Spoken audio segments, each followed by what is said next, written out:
ഇന്നലെ നെവിൻ അനുമോളെ ശരിക്ക് തേച്ചൊട്ടിച്ചു. അനുമോള് വന്നിട്ട് ഭയങ്കര കരഞ്ഞിട്ട് ഇപ്പൊ ഡോളിന്റെ കാര്യം സംസാരിക്കുക, അവരുടെ ടാസ്കിന്റെ കാര്യം സംസാരിക്കാം. പ്രത്യേകിച്ച് എന്നെ പോലത്തെ ഒരു പെൺകുട്ടിക്ക് അതെന്താണ് ഈ എന്നെ പോലത്തെ ഒരു പെൺകുട്ടി അത് മനസ്സിലാവുന്നില്ല. കാരണം ചിലപ്പോൾ ഒരുപാട് സഫർ ചെയ്യുന്ന സ്ട്രഗിൾ ചെയ്യുന്ന ഒരു പെൺകുട്ടി എന്നായിരിക്കും ചിലപ്പോൾ ഉദ്ദേശിച്ചിട്ടുണ്ടാവും. അല്ലെങ്കിൽ ഒരുപാട് ബാക്ക് സ്റ്റാബ് കിട്ടുന്ന, ഒരുപാട് കുത്തിത്തിരിപ്പ് കിട്ടുന്ന. അപ്പം ഇവിടെ വേറൊരു ഇൻട്രസ്റ്റിംഗ് സംഭവം എന്താണെന്ന് അറിയോ? അനുവിനെ പറ്റി പൊക്കി പറയുമ്പോൾ അനുവിന്റെ ഫാൻസ് വന്നിട്ട് കുറെ വാവ് ചേച്ചി ചുച്ചു എന്ന് പറഞ്ഞ് കമന്റ് ഇടും. അനു ചെയ്ത എന്തെങ്കിലും സംഭവം റോങ് ആയിട്ടുള്ള കാര്യം നമ്മൾ പറയുമ്പോൾ നീ ആരാടേ എന്നുള്ള ചോദ്യം വരും.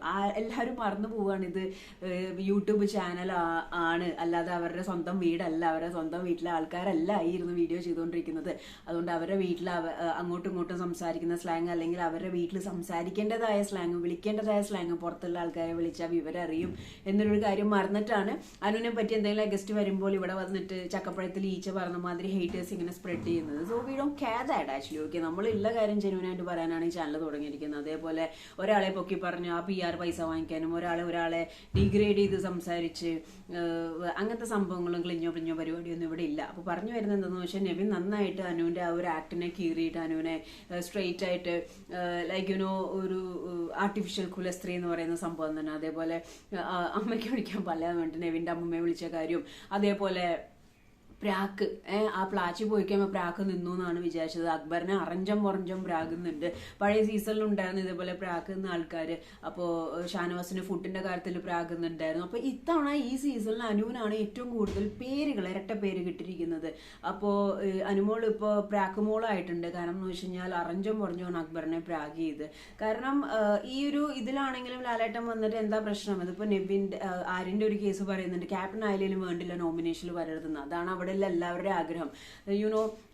ടാസ്ക് നന്നായിട്ട് കളിക്കണം, നോമിനേഷനിൽ വരരുത്, ജയിൽ ഓപ്ഷനിൽ വരരുത് എന്നൊക്കെ തന്നെയാണ് അവിടെ എല്ലാ കണ്ടസ്റ്റന്റേയും ഇത്. അപ്പോൾ അനുമോൾ അത് കുറച്ച് ഹൈലൈറ്റ് ചെയ്ത് സംസാരിക്കുന്ന പോലെയാണ് എനിക്ക് ഫീൽ ചെയ്തത്. അപ്പോൾ ആകെ മൊത്തം ഒരു കയ്യിൽ നിന്ന് പോയൊരു വീക്ക് തന്നെയാണ്. കാരണം ആ കുറിച്ച് നന്നായിട്ട് കളിച്ചു വന്നു. പക്ഷെ ആ കുട്ടി സംസാരിക്കുന്ന സംഭവങ്ങൾ ഇത് കുടുംബ പ്രേക്ഷകർ കാണുന്നതാണ് എന്നുള്ള രീതിയിലൊക്കെ സംസാരിച്ചിട്ട് വളരെ മ്ലേച്ഛമായ രീതിയിൽ അക്ബറിന്റെ അടുത്തേക്ക് ഒരു പോയിന്റ് ഔട്ടും ചെയ്തിട്ടുണ്ട്. അപ്പൊ അത് മേ ബി കോർട്ടില് ഇതിൽ ചിലപ്പോൾ ഇന്ന് ചോദിക്കുമായിരിക്കും. അപ്പോ അനുമോൾക്ക് വേറൊരു പേരും കൂടെയാണ്, അനുമോൾ വൻ പ്രാക്കാണ്. കാരണം എന്ന് വെച്ച് കഴിഞ്ഞാൽ അന്ന് ഏതാണ് ഗിസേലിന്റെ വിഷയമാണോ എന്തോ ബിന്നിയുടെ വിഷയമാണോ എന്തോ എനിക്കറിയത്തില്ല. അനുവിന്റെ അതെനിക്ക് കറക്റ്റ് ഓർമ്മ വരുന്നില്ല. അനു നീ ഈ വീക്കെൻഡിൽ പോകുന്നിട്ട് ആൾ പോയി.